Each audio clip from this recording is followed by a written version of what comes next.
नमस्कार. मी मनीषा.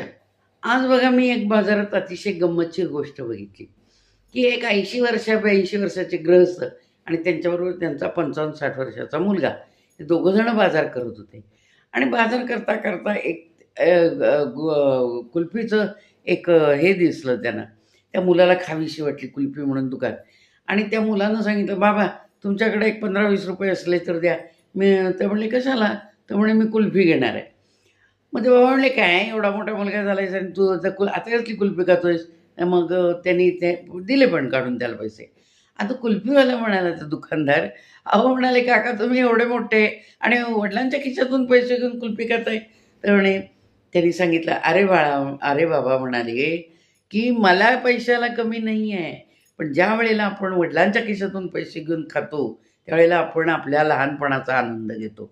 तो मला घ्यायचा होता. आज बाबा आणि मी खूप दिवसांनी बाजारात आलो आणि मी लहानपणी जसं करायचो ना, तसंच आज मला करावंसं वाटलं.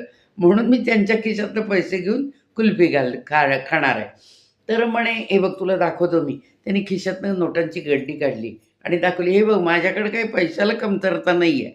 पण त्यांच्याबरोबर असल्यानंतर मला मी मूल झालेल्याचा आनंद वाटतो. म्हणून मी त्यांच्या खिशातून पैसे घेऊन ते म्हणजे खावी मला इच्छा झाली."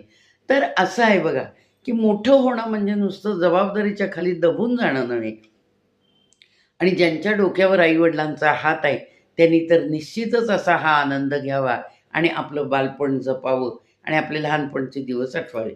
असंच एक मुलगी कलेक्टर झाली आणि ती कलेक्टर झाल्यानंतर तिचे वडील तिला भेटायला गेले, वडील आणि त्यांचे मित्र. आणि ते ते काका म्हणाले तिला, की "काय गं, जगामध्ये सगळ्यात मोठं तुला कोण वाटतं?" तर ती म्हणाली, "काका मी स्वतःच मोठी आहे असं मला वाटतं."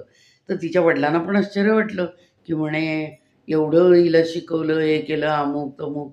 मी इथं तिचा वडील म्हणून बसलोय, पण तिला असं वाटतं, की मीच मोठा आहे. मग ते जाताना म्हणाले, "बाळा आणि येतो बरं का आम्ही." आणि त्यांनी तिच्या डोक्यावर हात ठेवला, "अशीच खूप मोठी हो म्हणून."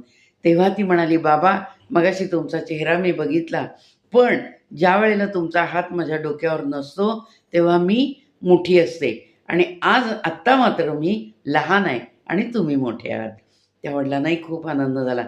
तेव्हा असा आपल्या आई-वडिलांचा आदर ठेवावा आणि ज्यांना साठीनंतरही आई-वडील असतात, ते खूप म्हणजे नशीबवान लोकं म्हणायचं, की त्यांचा कधी ना कधीतरी आपल्या पाठीवर हात फिरतो आणि आपल्याला लहानपण आपलं जपता येतं.